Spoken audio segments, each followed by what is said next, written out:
Comme vous le savez déjà, la molécule d'ADN contient toute l'information génétique nécessaire au développement, au fonctionnement et à la reproduction d'un être vivant. Et comme l'ADN est composé d'une succession de nucléotides, on appelle ces séquences de nucléotides des gènes. Autrement dit, un gène est un fragment d'ADN qui contient toute l'information nécessaire pour que la cellule effectue une instruction, comme la production d'une molécule. L'ensemble des processus qui permettent de lire l'information dans un gène pour aboutir à la fabrication de molécules est appelé expression génétique. Notre corps est construit à partir d'une cellule unique. Il est composé de milliers de milliards de cellules qui se renouvellent sans cesse. Ces cellules ne sont pas toutes pareilles, loin de là. Il en existe des centaines de sortes différentes en activité constante. Elles produisent toutes les protéines indispensables au fonctionnement de notre corps. Dans notre sang, 2 millions de globules rouges naissent et meurent chaque seconde. Ils vivent 4 mois en moyenne et sont remplis d'hémoglobine. Mais où et comment sont fabriquées ces protéines? Là, dans nos cellules. Une cellule, c'est un noyau, entouré d'un cytoplasme. C'est dans le cytoplasme que sont fabriquées les protéines. Et c'est là, au cœur du noyau, que se trouve leur plan de fabrication, dans les filaments d'ADN qui constituent nos chromosomes. Mais comme l'ADN ne sort jamais du noyau, la machinerie cellulaire va devoir en faire une copie et l'amener dans le cytoplasme pour créer les protéines. C'est ce moment particulier de la vie de la cellule que nous allons vous montrer. Voici la protéine de notre histoire. Elle est donc fabriquée dans la cellule, dans le cytoplasme. Et elle est souvent représentée comme un collier de perles replié sur lui-même.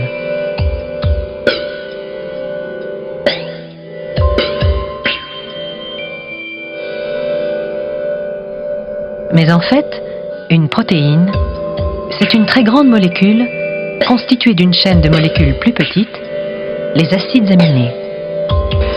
Il existe 20 acides aminés, tous différents. Mais comment les assembler pour en faire des protéines? Selon le plan de fabrication qui se trouve là, vous vous en souvenez, disséminé dans nos filaments d'ADN, au cœur du noyau de chacune de nos cellules. Il faut commencer par séparer les deux brins. C'est cette grosse protéine, la polymérase, qui ouvre l'ADN.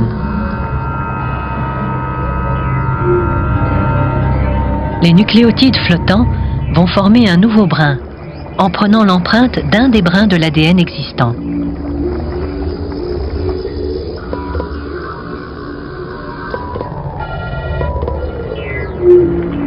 Une copie se forme, là, sous vos yeux. Mais comment? Eh bien, sur chaque G du brin à copier, vient se placer son nucléotide complémentaire, C. Sur chaque T, son A. Sur chaque C, son G. Seule différence, sur le nouveau brin qui se forme, le T de thymine est remplacé par un U pour uracile. Ainsi, par complémentarité, se crée un nouveau brin, c'est l'ARN messager. L'ARN messager quitte le noyau de la cellule. Il arrive dans le cytoplasme, et là, il est attiré par un ribosome, un système de décodage. Des acides aminés, associés à des ARN de transfert, flottent tout autour. Ils vont venir lire l'information génétique sur l'ARN messager par groupe de 3 nucléotides.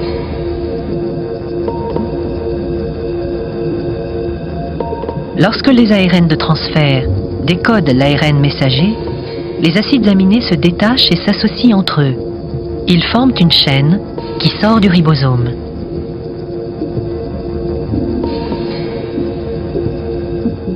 Petit à petit, la chaîne s'enroule. C'est la naissance d'une protéine. Grâce à ce mécanisme, reproduit à des milliers de milliards d'exemplaires, nous produisons à chaque instant toutes les protéines indispensables à la vie.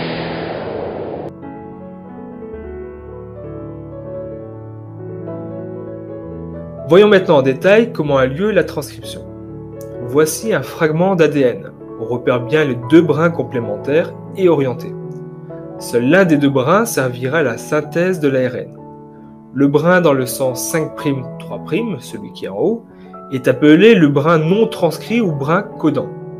Il ne servira pas à la transcription. Le brin dans le sens 3', 5', en bas ici, est appelé le brin transcrit ou brin non codant. C'est lui qui servira de matrice pour la transcription. Vous devez bien maîtriser ces deux appellations, transcrit non transcrit et codant non codant, car ils sont utilisés couramment. Les deux brins vont commencer par se séparer pour rendre accessible le brin transcrit à l'ARN polymérase ADN dépendante. Cette enzyme va assembler les ribonucléotides par complémentarité. Ici, le premier nucléotide de l'ADN est un adénine. Il va donc associer un uracile. N'oubliez pas qu'il n'y a pas de thymine dans l'ARN. L'ARN polymérase va se déplacer sur le nucléotide suivant, qui est la thymine, et associer un bon ribonucléotide, ici l'adénine. Et ainsi de suite.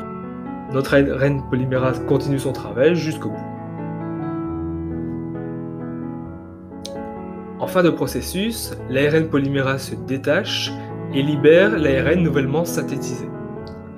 Arrêtons-nous un instant sur les séquences et comparons la séquence de l'ARN avec le brin transcrit de l'ADN.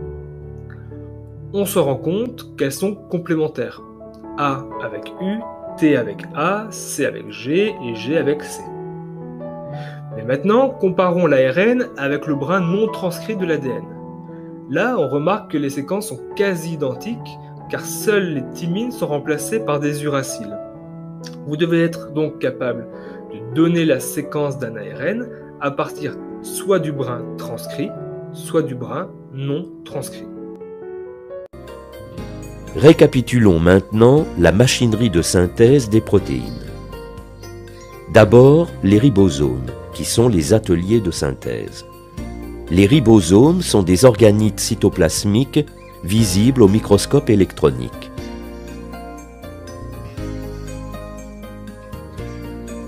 Chaque ribosome est constitué de 2 sous-unités. Ensuite, les ARN de transfert. Ce sont des adaptateurs indispensables pour associer un acide aminé précis à un codon donné de l'ARN messager. Chaque ARN de transfert porte une séquence de 3 nucléotides appelés anticodons et complémentaires d'un codon de l'ARN messager. Il porte également l'acide aminé spécifique de ce codon.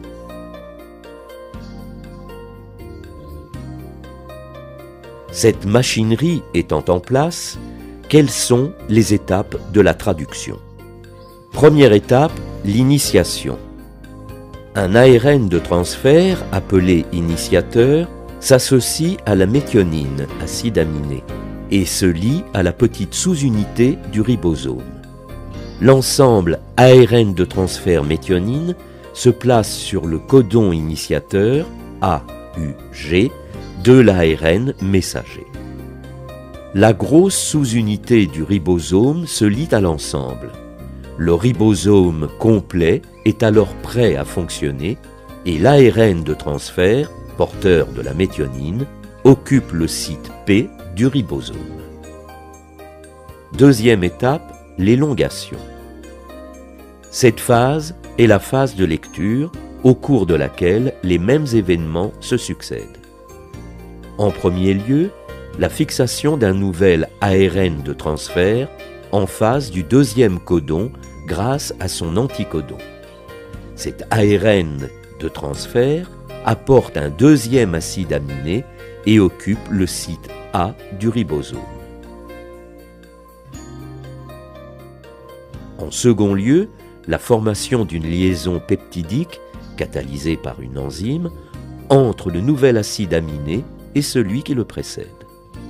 En dernier lieu, la translocation du ribosome d'un codon, ce qui libère le site A et permet la mise en place d'un troisième ARN de transfert porteur d'un nouvel acide aminé et ainsi de suite tout le long de l'ARN messager.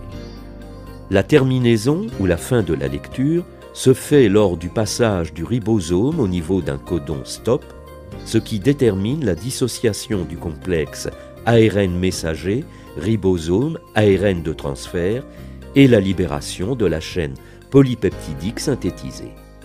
La méthionine, acide aminé correspondant au codon initiateur, est séparée du reste du polypeptide.